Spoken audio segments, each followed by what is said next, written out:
கேமரால அடுத்தவங்க 2 பேர் பார்க்கக்கூடாதுன்னாங்க. அது மாதிரி சிறையில் 2வது என்னுடைய கடிதங்கள் எல்லாம் சென்சார் பண்ணி அனுப்புனாங்க. பல கடிதங்கள் போய் சேரலை. எனக்கு வந்த கடிதங்கள் பல என்கிட்ட கொடுக்கப்படலை. 60 நாட்களுக்கு மேல ஆப்சென்ட் ஆனா பார்லிமெண்ட்ல பதவி போயிடும்.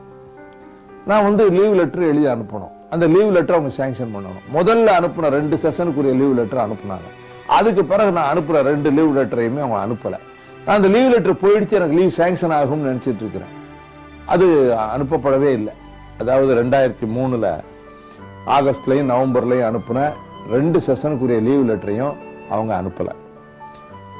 கடைசியில தெரிய வந்தது என்னுடைய பதவி போகட்டும்ங்கிறதுக்காக செய்திருக்காங்க. ஜெயில இருந்து அனுப்பிட்டாங்க.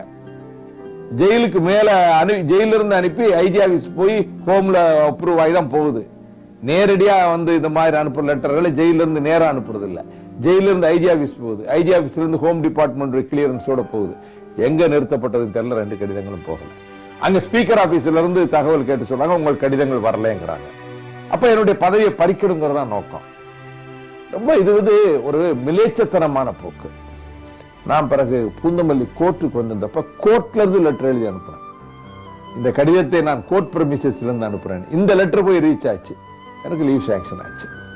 இது மாதிரி சிறையில சில வேலையில உள்ள சர்ச் பண்றோம் அப்படின்னு என்ன இருக்கு, புஸ்தகங்களை தவிர என்ன இருக்கு?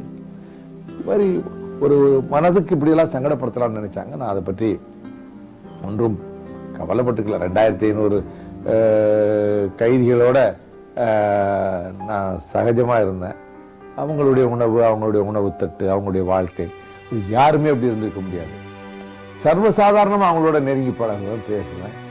அதனால அந்த சிறைவாசிகளோடு தங்களில் ஒருவனாக என்னை நினைத்து பாசத்தை காட்டினாங்க. அதிமுக தோழர்கள்லாம் கூட ரொம்ப மாறிட்டாங்க கடைசி காலத்துல.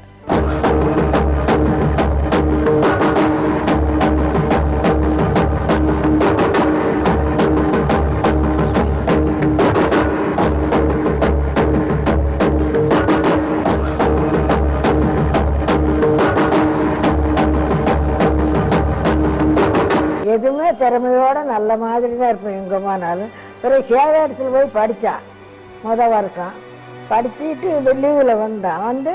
எம்மா ஒரு ஐயர் எனக்கு கை பார்த்தது, நீ அரசியலுக்கு பிள்ளை வீட்டுக்கு பிள்ளை இல்லைன்னு சொன்னதுன்னா அதே மாதிரி தான் நான் பேசாமல் இருக்கேன். இப்படி சொன்ன மாதிரி தான்.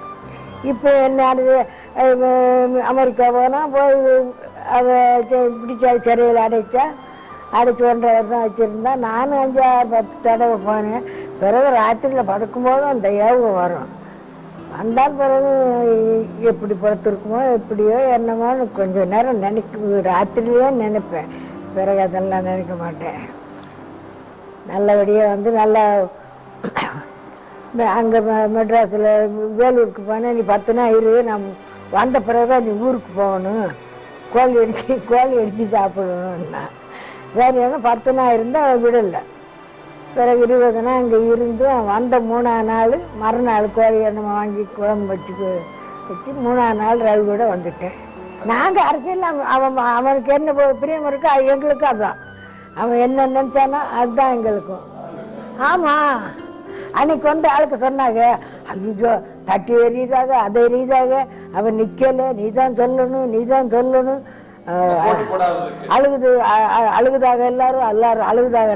அழுதாக அவன் சொன்னதுதான் அரசியலுக்கு வேலை பார்க்கணுமே, அங்கே போய் இருந்தாக்க வேலை எப்படி பார்ப்பான்னு. அங்கே போனேன் நான் இல்லை, அங்கே போய் இருந்தா வேலை எப்படி பார்ப்பா? இந்த தமிழருக்கு அதுக்கு இதுக்கு என்ன கஷ்டமெல்லாம் இருக்குல்ல. அண்ணது நல்லதான். நீ தான் சொல்லணும். அந்த மந்திரியா நிற்கிறதுக்கு அப்பயும் நீ தான் சொல்லணும். ஐயோ, அதெல்லாம் இல்லை. அவன் நினைச்சதுதான் அவன் மனசுல விட்டுருவோம். என்னுடைய அப்பா நேர்மை, வாய்மை, உண்மை, ஒழுக்கம் இதுக்கு இலக்கணமா இருந்தவங்க. அதிகாலையில 4 மணியிலிருந்து 6 மணி வரைக்கும் திருக்குறள் படிப்பாங்க. 6:30 மணிக்குள்ள குளிச்சு ரெடியாகி சிற்றுண்டி குறித்த நேரத்துக்கு பிறகு விவசாய வேலைகள் சூப்பர்வைஸ் இங்கிருந்து இன்ஸ்ட்ரக்ஷன் கொடுத்துட்டு இருப்பாங்க. எல்லாத்துலேயும் ரொம்ப சொன்ன சொல் தவறாதவங்க, ரொம்ப கட்டுப்பாடு எல்லாத்துலேயும். அரசியல் பத்திரிகைகள் மூலமாக அகில இந்திய அரசியல் எல்லாம் ரொம்ப அலசி ஆராய்வாங்க. நான் இந்திய ஒரு போராட்டத்தில் ஈடுபடும் போது அப்பா சொன்னாங்க, எது வந்தான் துணிஞ்சு பண்ண வேண்டியதானே, தடுத்ததே கிடையாது. உள்ளாட்சி தேர்தலில் ஒரு கலவரம் வரும், அங்க போனா கொலை விழுங்குறாங்க, நான் கூட புறப்படுறேன், எல்லாரும் வந்து நம்ம பிள்ளை ஏன் போகணுங்கிறான், அவன் போகட்டும், அவன் என்ன வந்துடும், அவன் தலைமை வாங்கி போகட்டும். அதை தைரியசாலி அவங்க. அது போல நான் வந்து எல்லா காலத்திலையும் வந்து எனக்கு ரொம்ப பக்காலமா இருந்தாங்க. திராவிட முன்னேற்ற கழகத்தை விட்டு எம்ஜிஆர் வெளியேற்றப்பட்ட காலத்துல அப்பாவுக்கு அப்பதான் கேன்சர் கண்டுபிடிச்சு வேலூர் ஆஸ்பத்திரியில் இருக்காங்க. எவர் போனா என்ன நீ கலைஞரோட உறுதியாரு அப்படின்னு. ரொம்ப தொலைநோக்கு சிந்தனை உண்டு அவருக்கு. அதுபோல நான் அரசியல் வாழ்வில் ஒரு எம்பி ஆகிறதையோ மிசா கொட்டடிக்கு போறதையோ அப்பா பார்க்க கொடுத்து வைக்கல. அவர்கள் அகில இந்திய அரசியல் அன்றாட இங்க அலசிக்கிட்டு இருப்பாங்க. அந்த அகில இந்திய அரசியல் பேசப்படுகிற நாடாளுமன்றத்துல நானும் போய் பணியாற்றக்கூடிய வாய்ப்பு கிடைக்கும்னு அவங்க, நான் பெரிய ஒரு இடத்துக்கு வருவேன்னு அவங்க மனசுல ஒரு ஆசை இருந்தது. சொல்லுவாங்க அவன் வந்து அவனுடைய எதிர்களுக்கு ஒரு பெரிய எதிர்காலம் இருக்கு அவனுக்குன்னு சொல்லுவாங்க. அதை பார்க்கல அவங்க. அதனால என்னுடைய அரசியலுக்கு அவங்க எல்லா விதத்திலையும் குடும்பத்துல, என் தம்பி அப்பாட்ட சொல்லுவான், அவன் எனக்கு செலவழிக்க வேண்டாம், அப்பாவுக்கு அரசியலுக்கு செலவழிக்கிறோம்மா. அது போல எங்க குடும்பம் வந்து எனக்கு எல்லா விதத்தையும் அரசியல்ல வந்து பக்கபலமா இருக்கு. ஆனா அரசியலுக்கு எங்க குடும்பம் வராது. ரெண்டுக்கு வித்தியாசம் இருக்கு. அரசியலுக்கு எங்கள் குடும்பம் வராது. இந்த ஊர் பிரசிடென்ட் ஆனது ஊர் மக்கள் எல்லாரும் ஏகோபித்து அவரை போட்டியின்றி போன தடவை தேர்ந்தெடுத்தாங்க. இந்த தடவை அநேகமாக ஏகோபித்து முடிவு செய்து வற்புறுத்தி அவர் நிப்பாட்டி வச்சாங்க. அதை தவிர்த்து என் மகன் தாயகம் ஆபீஸ் கூட வந்தது கிடையாது. என் தம்பி தாயகம் ஆபீஸுக்கு வந்திருப்பானு எனக்கு தெரியல. ஆக எங்கள் குடும்பம் என்பது ஒரு அழகான குடும்பம். இந்த இயக்கத்துக்கு உறுதுணையாக இருக்கும். ஆனால் அந்த குடும்பம் கட்சிக்குள் வராது. மற்றபடி எங்க அம்மா வந்து ரொம்ப மன தைரியம் உள்ளவங்க. நான் தெய்வம் அவங்கள வச்சு சொல்லக்கூடாது. எனக்கு அவங்க காலில் விழுந்து கும்பிட்டுட்டு போனா தான் எனக்கு ஒரு இன்ஸ்பிரேஷன். தினம் அவங்கள நினைச்சு ராத்திரில காலையில 2 நேரம் நினைப்பேன் நான். அவங்க இன்னும் ரொம்ப வருஷத்துக்கு சௌகரியமா இருக்கணும். அரசியல் கஷ்டங்களே ரொம்ப பார்த்துட்டாங்க. என்னுடைய கஷ்டங்கள், போராட்டங்கள் 10 வருஷம் 11 வருஷமா கடுமையான துன்பங்கள், வேதனைகள் எல்லாவற்றையும் பார்த்துட்டாங்க. 96ல் அடியோடு தோத்தப்ப போன் பண்ணி, ஒன்னும் வருத்தப்படாத, உனக்கு கண்டிருச்சி விழுந்துருச்சு, அதுக்கு நீங்கிச்சுன்னு நினைச்சுக்கோ அப்படின்னு அவங்க போன் பண்ணி சொன்னாங்க. எல்லா இடங்களும் தோத்தப்ப 96ல். பிறகு 93ல எனக்கு ஒரு பெரிய சோதனை வந்தப்ப, இத்தனை வருஷம் கட்சிக்கு உழைச்ச உனக்கு இப்படி வந்துருச்சேன்னு ரொம்ப வருத்தப்பட்டாங்க. தாங்க முடியாத வருத்தப்பட்டாங்க. அது மாதிரி சேலம் ஜெயில வந்து அவ்வளவு உறுதியா பேசிட்டு போனாங்க. ரொம்ப ஒரு அது மாதிரி கஷ்டங்களை ரொம்ப பார்த்துட்டாங்க. இனி நான் கொஞ்சம் கஷ்டங்கள் இல்லாம அமைதியான அரசியல் நடத்துறத அவங்க பார்க்கணும்.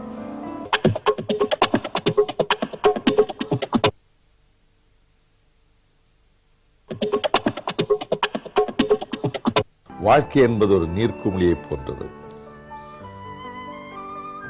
ஆனால் அந்த வாழ்கின்ற ஒவ்வொரு நாளும் இந்த மனித வாழ்க்கை பயன்பட வேண்டும் என்று நினைக்கிறவன் நான். காலண்டரிலே ஒரு தாள் கிழிக்கப்படுவதை போல ஒவ்வொரு நாளும் கழிந்து கொண்டே இருக்கின்றது. ஒவ்வொரு நிமிடமும் கழிந்து கொண்டே இருக்கிறது. இது பிறருக்கு பயன்பட வேண்டும் என்று நான் விரும்புகின்றேன். நான் பிறந்த தாயகமாகிய தமிழகத்துக்கு பயன்பட வேண்டும், தமிழகத்தின் உயர்வுக்கு பயன்பட வேண்டும் என்று விரும்புகின்றேன். நாட்கள் செல்ல செல்ல மனம் மேலும் மேலும் மேலும் மேலும் பக்குவமடைகிறது. இந்த சிறை அதை முழுமையாக என்னை பக்குவப்படுத்தி இருக்கின்றது. மனித வாழ்வென்பது பெரும்பாலும் துயரம் நிறைந்ததுதான். கண்ணீர் இல்லாத ஜீவன்களே கிடையாது. பலர் வெளிக்காட்டிக் கொள்ள மாட்டார்கள். ஒவ்வொரு மனிதனுக்குள்ளேயும் ஒரு சோகம் அடங்கி இருக்கின்றது. இதுதான் நான் வாழ்க்கையிலே பெரும்பாலும் என்னுடைய அனுபவம். ஆகவே பிறரது சோகத்தை தணிப்பதற்கு, துயரத்தை போக்குவதற்கு நம்மால் ஏதாவது பிரயோஜனமாக வாழ முடியும் என்றால் அது நல்லது என்று கருதுகிறவன் நான். இயற்கை எனக்கு எந்த வாய்ப்பை கொடுத்தாலும் சரி, அந்த வாய்ப்பை பிறரது துன்பத்தை துடைப்பதற்காகவே நான் பயன்படுத்துவேன்.